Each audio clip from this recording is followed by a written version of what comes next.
What is going on, everybody? Welcome on in. My name is Richie, and we got some fun things to talk about in Jets land. We have OTAs, baby. The last week of OTAs for the New York Jets, the third week. Aaron Glenn is installing a brand new philosophy, a brand new mindset in this organization.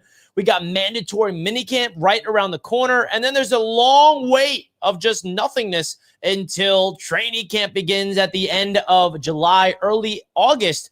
And then we got preseason football. And then all of a sudden, you're going to blink your eyes and say, wow, the regular season is here. Week 1, New York Jets versus Pittsburgh Steelers at MetLife Stadium. Woo! We got a lot of things I want to talk about with you guys regarding the New York Jets, what you need to know about them in OTAs, the latest news and reports coming out of camp for the New York Jets. Okay, let's start it off with the man of the hour, Mr.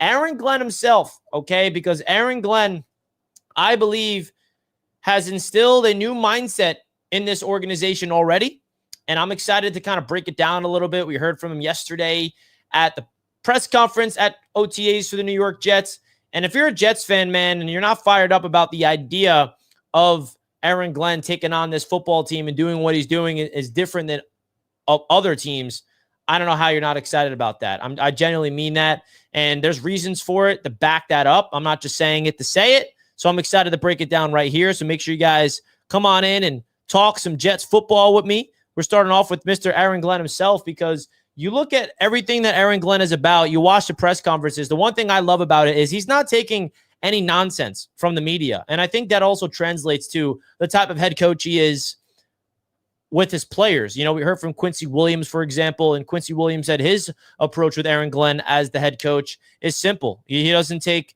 no for an answer. He sets a standard, and we go out and watch the film about what we did on practice, and he tells them straight up if they met that standard or not. And he's also real enough to tell them on the practice field before they even get to the film room. So he's establishing a new sense of self-accountability that I think is really important. And you look at the jobs of Justin Fields being the quarterback with Aaron Glenn as the head coach. You look at guys like Garrett Wilson, a young leader on this team. Like, there's a lot of things that's happening with this Jets squad. And I wanted to highlight Justin Fields as well, because I'm here to tell you guys, Justin Fields has been looking good with the New York Jets at OTAs. It's early. It's obviously nothing to, all of a sudden Justin Fields is going to be breaking out with the Jets because he looks good in T-shirt and shorts. That's not what I'm saying here. But there's reasons to be optimistic about Justin Fields. You talk to any reporter that goes to practice, they come away impressed with Justin Fields. His teammates are impressed by him. His accuracy, his ball placement's there. We know what the athleticism brings. And I'm not going to really start believing the hype of Fields until I get to see him with my own eyes personally, because I really like to evaluate quarterbacks based off of what I see at practice when I'm going to be there at when I'm going to be there at training camp, and of course preseason ball. And then when it really matters the most in regular season, you can look as good as you can in OTAs, but when the bullets start flying in real, game action, that's where you really get evaluated. But the thing to like about Fields is he's going out there and embodying the opportunity and taking advantage of a serious shot to be the franchise quarterback of the New York Jets. And I think that's important, man. I think it's important to kind of evaluate this quarterback from an open lens. If you want to evaluate who he was in Chicago, you want to evaluate who he was in Pittsburgh, you can do all that. But there's a new version of Justin Fields that's getting born here with the New York Jets. The Justin Fields we saw in Chicago, the Fields we saw in Pittsburgh, it's not going to be the same person.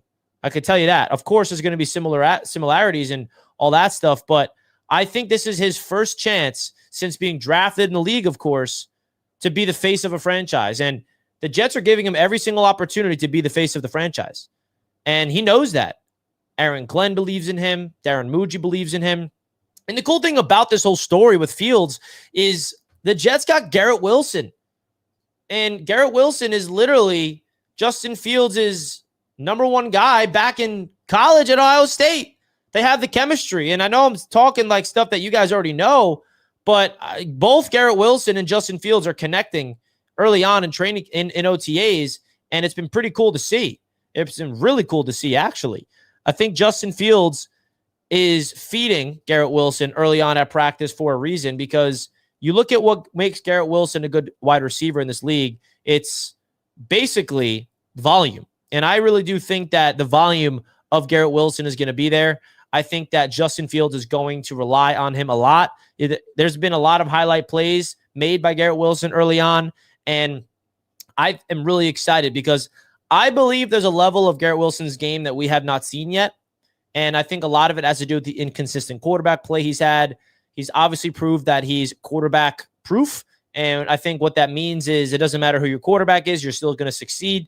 And he's had over 1,000 yards receiving in his first 3 years in the NFL, coming off a career year, having his first season with over 100 receptions, 1,100 yards, around 7-8 touchdowns, I believe he had last year. I do believe that there's another level to Garrett Wilson's game, and I've been saying it on the channel for quite some time. And the reason why I believe in that, he has 3 years of experience in the league, and Justin Fields has proven to be successful with wide receivers like DJ Moore. He was good with George Pickens in the limited sample size in Pittsburgh. And you know that Garrett Wilson is going to get like 10 to 15 targets a game. My biggest thing is there's going to be opposing defenses that is going to be matching up against Garrett Wilson and trying to shut him down, double teaming him, bracketing him. And that's going to open up opportunities for guys like Xavier Gipson, Alan Lazard, Josh Reynolds, Malachi Corley, the rookie Arian Smith, to try to make their presence be felt. Mason Taylor over the middle of the field. There's a lot of weapons. Breece Hall out of the backfield with Braylon Allen. So there's a lot of guys that's going to be utilized in this offense. But this is going to be the Garrett Wilson show this year, bro. I'm telling you right now, I know that we're going to try to, focus in on running the football first with Aaron Glenn running the show of this football team, establishing the identity on the ground. Breece Hall, Justin Fields running the ball with Braylon Allen. But this is Garrett Wilson's opportunity to prove that he is a guy that can put up the similar numbers to the elite level guys like CeeDee Lamb, like Jamar Chase, like Justin Jefferson. I have Garrett Wilson in that same level of talent, but I feel like he's been limited that opportunity. And he would even tell you himself, I mean, he has some room to improve his game. He's not perfect, Garrett Wilson. I think that he's had some minor mistakes throughout his career with the Jets, but you talk about the spectacular catch ability, the ability to make people miss in the open field, taking it the distance. He just can get open like the best of them, has a natural feel for the game, spectacular catch radius, you name it. He is your prototypical number one receiver. So that brings you to the next point about Garrett Wilson. When will he get extended? Right? When will Garrett Wilson get that contract extension that we're all waiting for, man? That's what it's about. That's what it's about. Okay? And I think that what the New York Jets are doing right now is they're going to prioritize Mr. Garrett Wilson himself, man. I'm really, really excited. I'm really, really excited right now. And I also wanted to say this about Garrett Wilson. When he gets paid, I think it's going to be an underpay. Now, when the contract comes out, it's going to look like a lot of money, but I think whenever he does get his contract and then we look back on the deal a few years from now, we're going to say, wow, right? Where this is pretty interesting about the money that we gave him. But look at what Garrett Wilson's capable of doing throughout his first 3 years. He is a guy that is going to get the rock. And he's also, if you guys watch any of the Jets documentaries, Garrett Wilson is that guy that is so awesome off the field. He's someone you want to build around, man. Build around this man. Build around this man. Okay? Oh, man. I want to change the graphic on the screen real quick.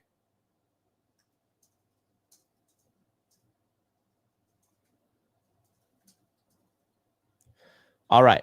I want to talk about another player on this football team that is in the news lately, and that's Sauce Gardner. Ahmad Gardner, okay? And the reason why I want to talk about him is he's ranked as the number one corner in the NFL according to PFF. Now, that is important here.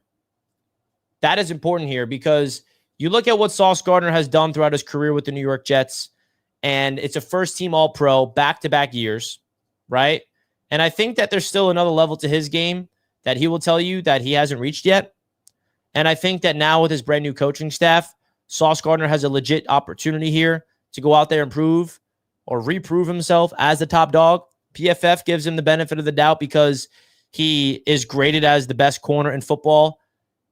Being number one over Pat Surtain, who just won Defensive Player of the Year, is definitely interesting. And I'm the biggest Sauce Gardner fan there is. And I think that him having a quote-unquote down year last season is just blown out of proportion. I've honestly never seen one player that has a negative narrative getting pushed more than him. I've never seen one player in my life as a Jets fan have false narratives that's just completely out of hate and trying to bring someone down than Sauce. Because the holding merchant, like these narratives are getting pushed on social media is just not who Sauce Gardner is. You can tell who watches football. You could tell who watches Jets games just by asking someone what their opinion is on Sauce Gardner. Because if you're just like, oh, Sauce is trash, overrated, he holds on every single... No, you don't know ball. I'm sorry. I'm not sitting here going to say he's never been called for a holding penalty, but name me a cornerback in the NFL that's never been called for a holding penalty. People make it seem like this guy gets... like he can't guard anybody without a holding. No, he does not give up any touchdowns. He's elite coverage, and there's room to grow. I think the next step of Sauce Gardner's game is going to be being able to pick the ball out of the air, intercept, force turnovers, tackle, get dirty, flip his head around and have a ball, like get the interception, right? I think that's something that is going to be the next level to his game in particular. So I'm excited about it. I think that if you're a Jets fan, you definitely should be excited about Sauce Gardner entering this season because he's looked good in OTAs as he should. But then you go back to Aaron Glenn and what our expectations is with Aaron Glenn with a guy like Sauce Gardner. I think you look, there's 3 generations of the cornerback room for this Jets football team. Darrelle Revis. Well, no, excuse me. Aaron Glenn in the 90s, first round pick, phenomenal football player for the New York Jets at the cornerback position. And then came Darrelle Revis, who took the league by storm. Revis Island, the best corner in the league, locking down everyone's favorite wide receivers. And then comes Sauce Gardner. And how awesome is it that Aaron Glenn has an opportunity to teach and coach up this modern version of the next face of the cornerback position for the New York Jets and Sauce. So I absolutely love that. And speaking of the cornerback position, Azareye'h Thomas is absolutely flashing at OTAs. Talk about standouts. It's Azareye'h Thomas for the New York Jets. And this is a guy that the Jets drafted in the 3rd round. Okay. And if you don't know who Azareye'h Thomas is by now, you got to learn because this is a corner that the Jets drafted out of FSU. And I think this is going to be looked back at as one of the steals of the entire draft. The steals of the entire draft. Because he looks so good. He went up against Garrett Wilson at practice and had a pass breakup on him, bro. Had a pass breakup on him. Now, I'm not going to sit here and say now he's going to be elite just because of that, but Sauce Gardner gets to teach him up. You kidding me? That's fantastic. Aaron Glenn gets to teach him up. Absolutely. What we want. I really do think that Azareye'h Thomas could be the steal of this entire draft. Now, there's a lot of players in this draft class that I absolutely love, but I think Azareye'h Thomas is the number one guy that I'm looking after the most to see what his rookie season looks like. His technique is flawless. His fundamentals. I think there's another level to his game. And I think we found our starting corner alongside Sauce Gardner for the future. I believe that. And that fires me up. Does it fire you guys up or not? Because you talk about Azareye'h Thomas and Sauce Gardner for the future. Woo! That's what I'm talking about. That right there is what I'm talking about. Now, moving on to the next football player on this Jets team that I wanted to talk about and how he's looking at OTAs so far, that's Mr. Breece Hall. Because Breece Hall is very interesting. You talk about a player on this team that I want to remind everybody is entering a contract year, which is very important to note because this could be his last year with the Jets. I hope it's not because we all want Breece Hall to stay here and be a baller, right? But Breece Hall has been looking good at OTAs, and I still think that we have yet to see the best version of him. And I hope that he stays on this football team, because I think that if the Jets ever move on from him, he is going to break out with another football team and take the league by storm. I still believe in his talent, and I think that we have the right coaching staff now in place to maximize his talent. We got the right offensive line. We got a quarterback that is going to be a nightmare for defenses to go up against from a running game standpoint. And if you could say there's an X factor of this offense, it's Breece Hall, because if Breece can fulfill his over 1,000 yards on the ground potential, over 10 touchdowns on the ground potential this season, like, this Jets football team's legit. Not to mention, we have a number 2 running back that is a beast in Braylon Allen. You guys see what Braylon Allen looks like on the football field? He looks massive. Like, we got a legit number 2 running back in Braylon Allen. He looks absolutely massive, and we knew what we were getting when we drafted him, and he looked fantastic as a rookie too, Braylon Allen. But I really do like this running back room. I think this running back room is exciting. I'm not going to lie, man. It's exciting to see the full potential of this running back room, because I feel like we got a little glimpse of what's possible with this running back room last year, but now we're going to see the full potential of it unlock. And I feel like you look at what Braylon Allen's abilities are compared to Breece, feeding off of each other is going to be awesome. Seeing the full potential of Braylon Allen compared to Breece Hall, and then we got Isaiah Davis as well. Like, I'm not going to sit here and say I'm expecting the Jets to do great things or anything this year, but I like the way this roster is constructed. I think this team is still talented enough to go win some football games this year. And I mean that. And it really comes down to who Justin Fields is, because I think Justin Fields has everything he needs around him to succeed offensively. He doesn't have, he's not spoiled with weapons. But when you talk about a dynamic receiver in Garrett Wilson, mixed in with the 1-2 punch of Breece and Allen, mixed in with the young tutelage of the tight ends, and more importantly, the offensive line that he has to work with. Like, there's no reason to think that Justin Fields does not have all the things he needs to succeed this year. And I think that's why I'm confident. It's the supporting cast around him. He definitely needs the proper guys around him to succeed this year. And I think he does. I think that the roster's constructed pretty well. And of course, Joe Douglas deserves some credit here, because this is his roster that Darren Muji inherited. But I think this offseason, them adding Mason Taylor to the offense and seeing him fine-tuning and completing the offensive line.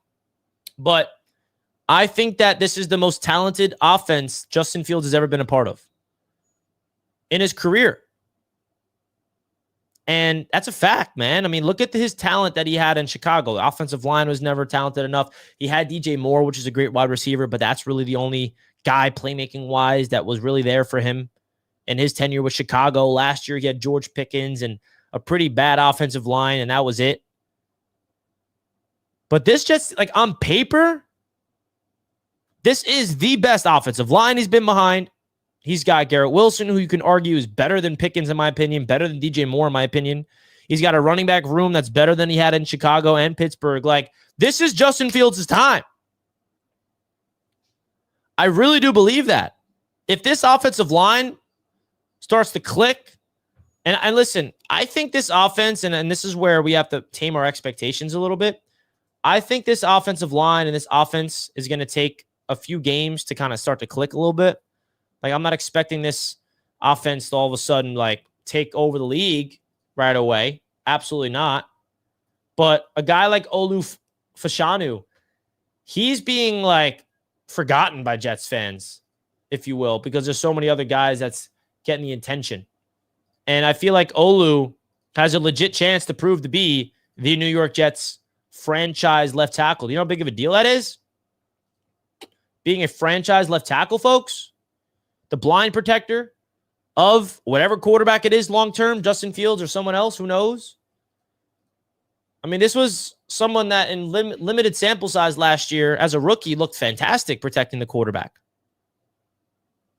And I think this offensive line has so much upside. And it starts with Olu. If he can be someone that's healthy and protecting the blind side, like the run game with him, I'm not even worried about it. He can definitely help out in the run game, but the pass protection, bro, if he can be our DeBrickashaw Ferguson, that's all we need, bro. DeBrickashaw Ferguson, I don't even think Jets fans appreciate enough when he was with us. Never missed a snap, never missed a game, never got beat. If he did, it was very rare. Barely had penalties.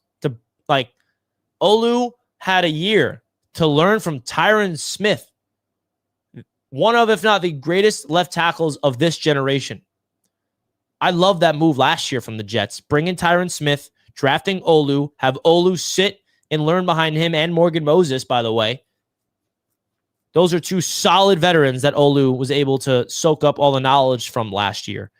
So if there's one guy on offense that I'm excited about, Olu Fashion, who fits that bill.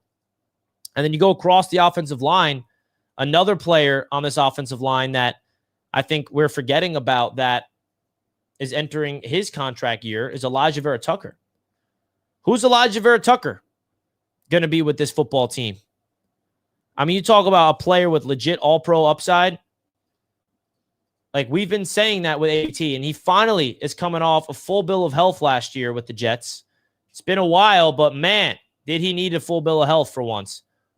And being healthy this offseason, I think if AVT at right guard can break out, I think the Jets are going to extend him and bring him back. I think he's a franchise tag candidate.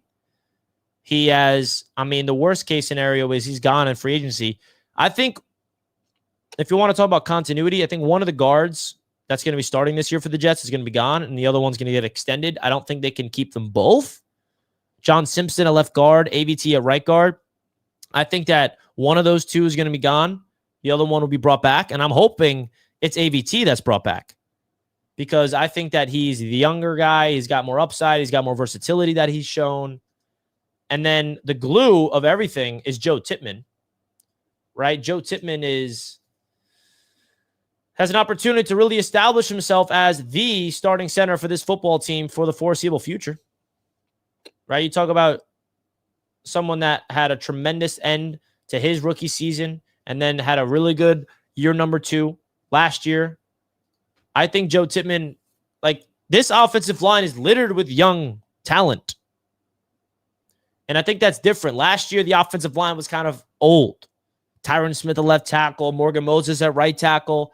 Yeah, we had Tippmann and AVT, but now that both the tackles are super young, the interior of the offensive line is the experienced ones, and we have two really young tackles in Olu and Membu.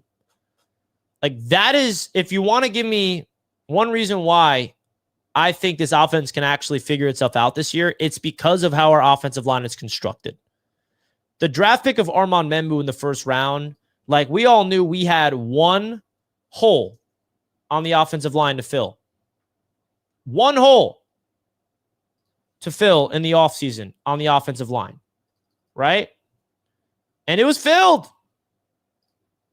It was filled beautifully, actually, with Armand Membu in the first round.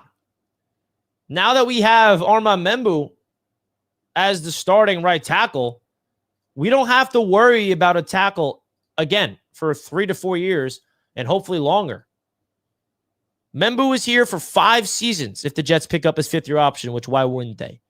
Olu Fashion is here for 4 more years. So we have 4 years of not needing to worry about the left tackle and the right tackle. And you know what's even really more important about this? This is where you get into the boring side of football. It's boring for some people, not for others. The financial. Do you have any idea how awesome it is that we have Membu and Fashanu starting tackles for cheap contracts for the next 4 years? And a cheap quarterback? Which is why I don't know why we haven't extended Garrett Wilson yet. And Sauce, because we have a cheap quarterback in Justin Fields, cheap offensive line. Offensive line is going to start having to get paid here. But the way that this offensive line is constructed, it 100% fires me up, man, because there's not one weakness on the offensive line. The really big question is going to be Are they going to click together? How long are they going to take to hit their stride? And, of course, the biggest question of them all, will they stay healthy? That's the only thing that I think gets in the way. I think it's going to be a slow burn of them to figure out their way. And I think by the middle of the season, if this offensive line stays healthy, we're going to see a legit offensive line moving people in the run game more specifically. And that gets me excited. 110%. I mean, how could that not get you excited? Because the Jets fan has been begging this team to figure out how to fix this offensive line for years. And I think we finally did, man. I really do. Now, there's one playmaker I wanted to talk about that has been flashing at OTAs, because I think one big talking point amongst Jets fans has been who's going to step up as the number 2 receiver next to Garrett Wilson. And I think Xavier Gipson, he had a tremendous catch yesterday at practice, one-handed, tipped it up to himself, and then brought it in. This is a guy that is, I think, one of the more under-the-radar wide receivers that could make an impact. He's already been making an impact early on. He could provide help on special teams. He's a slot receiver. Like, he reminds me of a Jamison Crowder. Like, remember Jamison Crowder with the Jets? He's just that solid veteran. Now, he's not a veteran Gibson, but I think he has that similar play style, just savvy, get open in the middle of the field. He could be reliable, picking up the first downs, and then be a solid punt returner. And the cool thing about Gibson is, you know, there's other players on the roster that I think he's competing with that's going to light a fire underneath him. Arian Smith, you talk about a guy that has been really flashing at practice and surprising some people. It's Arian Smith, the Jets rookie from Georgia, because his ability to go out there and dominate. You talk about someone that has been relevant for this Jets team ever since rookie minicamp, ever since OTA started. I mean, Arian Smith has been a joy to watch at practice. And if you have not seen the clips of him, I highly recommend go look it up, because he's been flying around at practice, flying around. And the big notion is, can he catch? Is he ever going to be able to figure out how to catch the football? Coaching is going to help. His speed element alone is going to make him make some positive plays at the next level. So that's exciting, man. And I think there's some players that's going to take their opportunity and run with it. That's been a big storyline I've been harping on throughout this offseason, is that this regime is different. They're not signing stars. They're trying to create their own stars within the organization by giving, you know, free agents opportunities, giving young guys mid-round draft picks real opportunities. Like, that is pretty dope. That's pretty dope. And we're highlighting a lot of the offense, and I think this is an interesting thing too I wanted to mention. One thing I've noticed about this offseason is that the defense of this football team is being not really talked about a lot. And what I mean by that is, we don't just have a brand new offense, but we also have a brand new defense that's coming, ran by Steve Wilks. And I think that's an interesting thing here, that no one's really worried or talking about who Steve Wilks is. Who is he going to be with this Jets team? How is he going to run this defense for the Jets? And I feel like that's an interesting thing that we have to talk about, because Steve Wilks, he has a lot of experience, and it's his defense. Aaron Glenn, of course, is going to be running it, but Steve Wilks will be calling the plays. They're implementing a brand new scheme to cater to this roster. I'm excited to see what this defense is. I mean, Aaron Glenn, defensive-minded head coach, coached the heck out of that Lions defense. And I think that Steve Wilks, his coaching style is going to be really a very different energy from what we're used to with Robert Saleh's scheme. It's going to be more man coverage, more blitzing, but I do think there's going to be some hybrid defense that, you know, keeps some of the templates the same to keep the guys comfortable. I don't think they're going to throw a brand new everything at them. But I think Steve Wilks is a good hire. So we'll see if it works out. We'll see if it works out, of course. But I'm excited, man. I'm really excited. So That's the latest Jets OTAs news and storylines that you needed to know right here on Jets Media live on Bleacher Report. So we just wrapped it up on Bleacher Report. Shout out to everybody live on YouTube. If you guys did not pick it up by now, every time I'm live Wednesdays at 6 p.m., I go live on Bleacher Report, and then I go live on here on YouTube at the same time. Therefore, I was not able to read the chat or see this kind super chat from my boy. What's good, bro? This is Devin. Was at the Miami meetup last year. I want to check out your event week 1. Want to get my 8-year-old daughter on the field. What is the deadline to buy my tickets? What's good, man? Appreciate you, bro. Appreciate you. There's no deadline to buy your tickets. It's until they're sold out, and we're not close to selling out yet. So you got some time, man. You got some time. I will definitely, let you know if it starts to get a little interesting in terms of the tickets selling out. But I'll put the link right here in the chat if you wanted to go check it out, so you know where to get your tickets.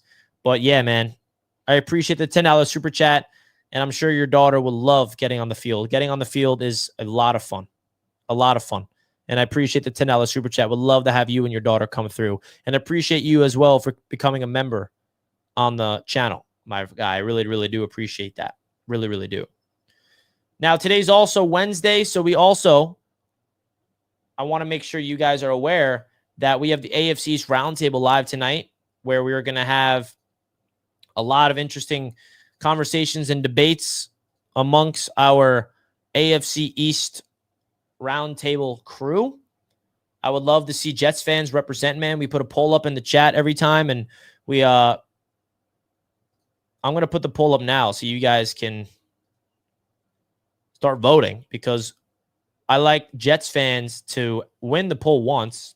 Bills fans always win. Who are you repping? Right? So as you can see, I'm typing this poll. The Bills fans always, or the Dolphins fans always win. And I'm just like, when are the Jets fans going to support me? I mean, I'm not saying there's no Jets fans in the chat. The Patriots fans are always last. At least the Jets fans are not always last. Bills, Dolphins, Jets, Patriots. So go over to this chat right now, and let's start the ball rolling. And let's get this up, and everybody go to this chat and vote Jets and support us tonight. I'm excited about it, man. Jets fans represent in the roundtable, and I appreciate you guys that do. I really do. It's going to be a lot of fun tonight. It's going to be a lot of fun. So that's live around 7 p.m. EST. And shout out to everybody that's supporting us over there on the AFC's roundtable. Again, guys, if you want to go over to Jets Media Day, the tickets are available. I just put the link in the chat if you guys wanted to go check it out. The website is live. The tickets are on sale. So make sure you guys go check it out. Tickets are limited, but there are a lot available right now. The ticket comes with access to the live pregame show at the tailgate. You get an exclusive tailgate party ticket with Gotham City crew, food, drinks, live DJ is all included in the ticket. You get prime mezzanine section tickets, so you get your own assigned seat next to whoever you buy the tickets with, and with me and the whole group. We all are seated together. It's right by the hangar. We're not in the hangar this year, but the section's right near the hangar, and we are actually in the seats. I know some people complained last year that the hangar didn't really have any seating, but this year we have seating. And then the best part of it, in my opinion, is access to the field after the game. So we get onto the field after the game is done, hopefully celebrating a victory. So, yeah, man, it's a lot of fun every single year. Last year we had Gary V come on. Gary V was on the show last year, which is wild. Gary V is a big inspiration for me. So make sure you guys go check it out. 94 days. 94 days, man. Wow, that's crazy. So tickets are on sale now, man. Really exciting stuff. So that's going to wrap up this show. I got to go over to the AFC's Roundtable and get prepared over there. Hit the like button if you guys enjoyed the show. Love you guys as always. Let's go Jets. Appreciate you, bro. You're good for at least 3 tickets. Hell yeah, man. Cannot wait. Again, there's plenty of tickets available yet. There is no deadline to buy the tickets, but when they get sold out is when you can't buy a ticket anymore. But I think you'll be good, my friend. I'm excited to have you, man. I'm really, really excited. King Jamie is coming. My gosh, I love you, man. I cannot wait to see you again, King Jamie. Jets Lunatic, Jets Forever. Love you, brother. Never change. Eric's in the chat. Greg, Peculiar. And I hope you guys realize when I'm live on Wednesdays at 6 o'clock That's when I'm also live on Bleacher Report, so I cannot be interactive with the chat until I end that show. So I hope you guys are aware of that. Because sometimes I feel bad just ignoring the chat. I usually like being interactive with you guys, but Wednesday night's a little different. So with that, I'll let you guys go. Go check me out on the AFC's Roundtable live very soon. See you guys then. Peace out.